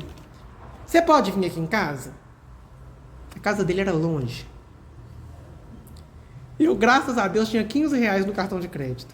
Então nem Uber eu não podia pegar. Aí ele falou comigo assim, vou pedir um motorista para te buscar. Falei, então pode pedir. Aí eu peguei o telefone, liguei para o conhecido em comum, falei, foi você mesmo? Que eu sei lá quem é essa pessoa, né? Foi, Murilo. Ele me chamou para ir lá. Você vai? Eu falei, vou. Você quer que vai com você? Eu falei, não. Ele, por quê? Eu falei que se ele quisesse conversar com você, ele tinha conversado. Eu não sei o que está acontecendo. Às vezes ele quer sentar e conversar. Eu cheguei lá, conversamos. Foi ótimo. O cara precisava, no fundo, era o quê? Alguém para falar. Tinha questão espiritual? Tinha. Mas era a menor fração. Aí depois o motorista, nós jantamos, o motorista dele me levou embora de volta, lá para casa. E aí a gente se pergunta, será que para mim não foi prova o dinheiro que ele ofereceu? Aí então eu vou te dar uma doação para o centro. Eu falei, na conta do centro, se você quiser mandar alguma coisa, por sua consciência. Quanto vocês estão precisando? Não é uma coisa que a gente conversa isso, não. Eu vim cá para te ouvir, não vim cá para te cobrar. Ouvindo, te cobrando, é lá na clínica onde eu atendo. Aqui não. Você não chamou o psicanalista, você chamou o espírita. O espírita, ele não cobra. Como que eu vou cobrar se a minha mentora vai passar uma orientação e se ela não aparece? O que eu faço com isso? E do jeito que ela não aparece mesmo, não. Nu. Gente, percebe que as provas, elas são processos educativos. E elas não são para o nosso mal. A gente só vê ela como mal porque a gente não gosta de sair da zona de conforto. E é essa resistência que nos faz sofrer. E depois a gente falando das desigualdades das riquezas, eu gostaria muito de falar que dinheiro não é ruim. Como assim? Quantas vezes? Vamos olhar para os nossos grandes exemplos de virtude espiritual. Chico Xavier era rico? Madre Teresa era rica? Divaldo Franco é rico? Então o que a gente vai trazendo para a nossa forma de pensar? Para ser evoluído tem que ser pobre. E será que tem? A mansão do caminho foi construída com materialização mediúnica? Foi com dinheiro. Chico alimentava multidões com materialização de alimento? O alimento foi comprado por alguém. Então, vamos tirar essa questão de dinheiro ser uma coisa amaldiçoada. Não é. É um recurso. Ele se torna amaldiçoado porque eu sou amaldiçoado por mim mesmo quando eu vou utilizar ele. Eu tiro a graça dele. Porque a graça de Deus tem qualquer coisa. Quando eu quero virar o próprio Deus da minha vida, tiro Deus do lugar dele, eu vou, dou com os burros na água, mas faço mau uso de um recurso. Ou vocês estão achando que a conta de luz daqui, quem paga é a espiritualidade? Não. Então a gente tem que pensar o seguinte. Emmanuel escreve um livro chamado Dinheiro. É um livro fininho também, onde ele vai nos ajudar a mudar a compreensão sobre o dinheiro, até sobre como a gente lida com o dinheiro, a nossa responsabilidade com o dinheiro, porque o dinheiro é muito fácil da gente entrar em perdição por causa dele, ainda mais numa sociedade onde ele tem virado o principal valor entre as relações. O dinheiro é um assunto que às vezes a gente fala com tanto tabu, que falar de manutenção de casa espírita é outro. A casa espírita vive de espírito. Deve ser. Tem espírito que faz desinfetante, espírito que lava banheiro. Não, gente. Vive de recurso humano. Eu preciso de ir lá e limpar. Preciso de recurso financeiro para comprar material de limpeza. Não é? Ou na casa de vocês é diferente? Aqui é uma casa. E será que a gente sabe lidar com esses recursos materiais que a vida orgânica, encarnada, nos faz na escola de fazer bom uso dela? Porque a gente está numa escola. A gente sempre fez bem bom uso do dinheiro? Não. Mas eu fiz trem errado demais com dinheiro. E agora, eu estou um pouquinho melhor, mas ainda faço coisa errada com dinheiro? Faço. E aí a gente vai se educando enquanto espírito, pelo dinheiro, a utilizar outros recursos. Por exemplo, os recursos emocionais. Tudo pode me desequilibrar? Qualquer dificuldade? Antes eu podia desesperar. Hoje eu já sei me ponderar. É um recurso. E eu tenho muito medo de usar o dinheiro como desculpa para a fragilidade moral. Ah, porque a pessoa que é rica faz o que ela quer. Gente, a pobre também. Ou você está achando que a droga que o rico usa é diferente da droga que o pobre usa? O problema aí não é o dinheiro, é a escolha. E o que a gente vai fazer com isso? E lá na página 147, Dona Terezinha fala assim: à luz do Espiritismo, porém, entendemos que seres humanos somos espíritos imortais reencarnados. Então, quando a gente lembra que a gente é espírito, limite. Porque na hora que você morrer, você não vai levar nem as dívidas e nem a poupança. Mas, no período de tempo que você tiver aqui, você vai ser responsável pelo recurso que está na sua mão. Pouco ou muito é o que você tem. Para progredir, precisamos das experiências que a vida corpórea enseja. Aí eu vou cutucar a minha própria ferida. Quando a gente mora... Tá gravando, né? Agora que eu pensei, eu tenho que pensar. Quando a gente fala sobre vida religiosa, a gente faz... Quem tem Instagram aí, gente, segue o Mãos de Assis. É um ex-frei franciscano, Frei Cauê. Até hoje eu não sei chamar ele de Cauê, mas um dia eu vou chamar. Ele era franciscano. E um dia ele fez uma reflexão no Instagram sobre o voto de pobreza. E ele me abriu uma consciência. Será que pobreza é sinal de evolução espiritual? Desapego? E ele fez uma reflexão linda sobre essa diferença. Chama Mão de Assis. Ele tem uma ONG que tem cada trabalho maravilhoso. Então, é uma... E aí tem atendimento a preço popular, tem um tanto de coisa. Gente, vale muito a pena seguir o Instagram da ONG dele.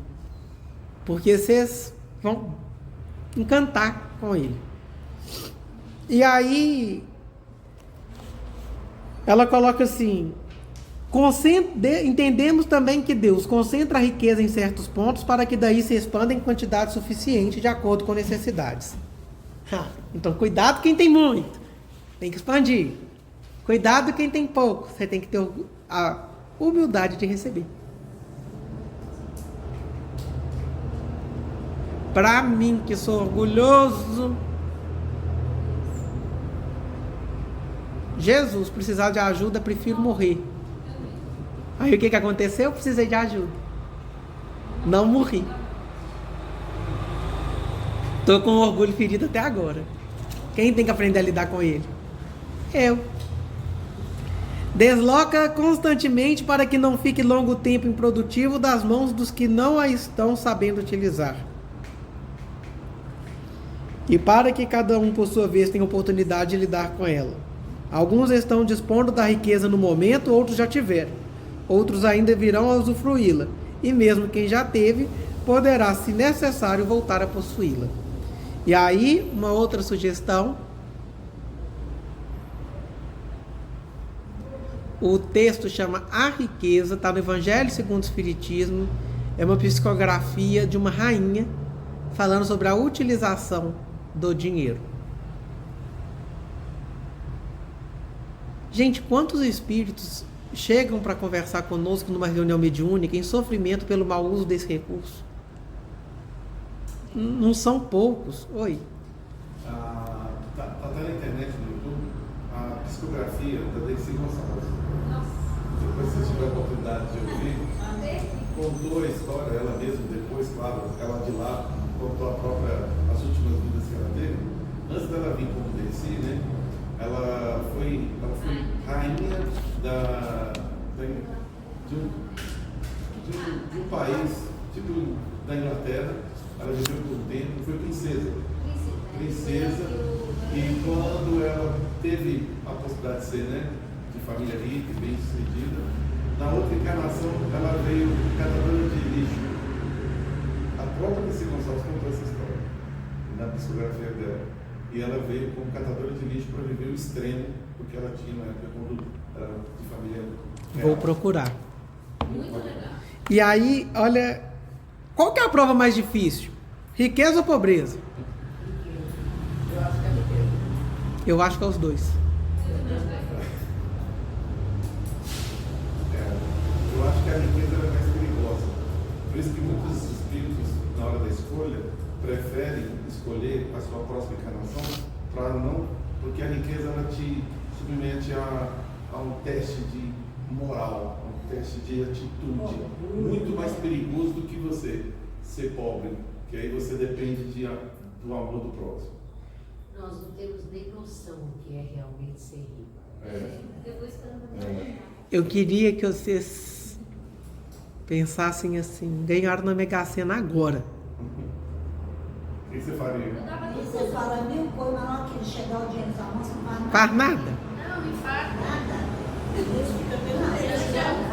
Eu falo assim, a ambição e o egoísmo sobe de uma forma. Uma coisa que eu escutei de uma pessoa muito rica, e essa é muito rica mesmo. Belo dia nós estávamos no encontro espírita, e aí... vamos fazer um encontro pra gente não ficar falando só de espiritismo. Falei, vamos, ué. Eu nem sabia que a pessoa era rica, nem nada. Eu conheci ela numa palestra. Vamos. Falei, então tá, onde que nós vamos fazer? Vamos fazer na minha casa lá em Capitólio? Ai. Falei, vamos pensar. Aí eu já fiquei, meu Deus. Onde que eu fui enfiar minha égua? Vamos fazer o seguinte, nós encontramos em Belo Horizonte, todo mundo lá em casa, nós éramos 4. Aí a gente vai de helicóptero. Não, eu vou aprender esse extremo perigoso. Eu falei, deixa eu te contar uma coisa. Eu sou espírita, mas não quero morrer, não. E minha síndrome da pobreza ainda tá aqui. Tem ônibus, não tem um carro. E aí a gente se pergunta, qual que é a prova maior? Eu acho que os extremos.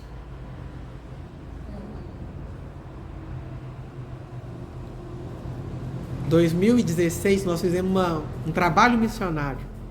Cheguei numa casa que era feita de terra, não tinha banheiro, comia-se de 2 em 2 dias.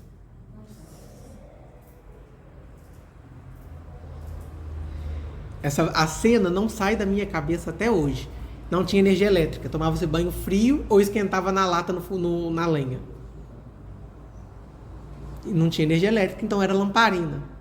2016, gente, lamparina. Tá.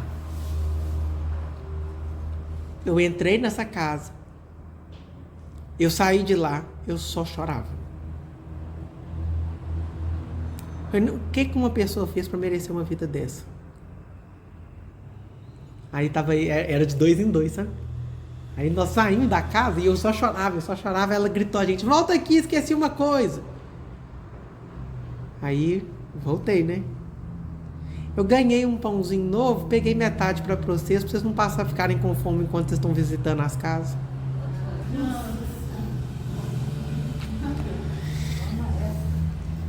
Eu passei uma situação. Eu só chorava, e eu tô com vontade de chorar só de lembrar. Lá em Esmeraldas, eu tenho o hábito de dar mudas de planta, de hortaliças. Uhum. Aí eu falei, gente, por que vocês não têm uma horta em casa? Isso faz a diferença, ajuda na alimentação da família. Ah, porque nós não temos cerca. Eu falei, mas pega madeira, põe cerca em volta, tem tanto pedaço de pau. A gente usa isso para cozinhar, porque a gente não tem fogão. E não adianta ter o fogão, você não vai ter dinheiro para comprar o gás. Exatamente. Aquilo, isso já tem uns 20 anos, isso não sai da minha cabeça. O que para mim era tão simples, pegar madeira no meio do mato para fazer a cerquinha, para criar uma galinha, para ter uma horta, eles não tinham condição do gás, do fogão. E o extremo riqueza? É outro. Então, acho que todo o extremo, uma frase que eu escutei de uma professora minha de psicologia também, todo extremo é patológico. O extremo de raiva, o extremo de mágoa, mas o excesso de dinheiro também. Porque sentir raiva é natural. Nós vamos ver isso quando a gente estudar a série psicológica da Joana de Ângeles. Permanecer na raiva, não. Ter dinheiro é natural. Se você não fizer bom uso dele, não. O que é aquele evangelho que o próprio Cristo fala, que é mais fácil um camelo passar no buraco de uma agulha do que um rico entrar no reino do céu? Olha lá, Dona Terezinha pega exatamente esse trecho. Página 148, 149. E ela ainda pergunta assim: então a riqueza impede a evolução do espírito? A resposta que ela mesma vai colocando: se assim fosse, Deus não teria posto nas mãos de alguns de seus filhos, pois seria prejudicá-los. Querer abolir a riqueza para não errarmos com ela seria condenar também ao trabalho que a granjeia, o que estaria em contradição com a lei de progresso. Jesus disse que é difícil um risco se salvar, mas não disse ser impossível, porque a riqueza também pode ensejar que o seu possuidor produza muita coisa útil e boa, para si e para seu próximo, tornando-se um meio de salvação espiritual. Tudo vai depender, portanto, do uso que fizermos da riqueza e de como comportarmos diante da pobreza. Porque tem muita gente Eu não que sabia que estava na próxima parte. critica as fundações desses bancos. Ah, porque eles estão não pagando imposto de renda. Mas eles podiam fraudar, podiam pegar esse dinheiro e levar para outro lugar. E estão fazendo uma coisa útil, né? E tem que ganhar dinheiro, a empresa é feita para ganhar dinheiro. Sim. E que bom que estão dando aplicação boa para ela. Sim. Não existe empresa que é feita para caridade só, não. As pessoas que fazem aquelas festas grandiosas, nossa, tá desperdiçando dinheiro. Não, tá dando emprego para muita gente. Ó, Tá dando sustento. O que a gente tem que olhar são os extremos. Toda vez que a gente cair para o extremo, a gente está balançando nossa escala evolutiva. Nós vamos encerrar. Alguém faz a prece para nós? Marilene. O Ícaro, né? Marilene foi eleita?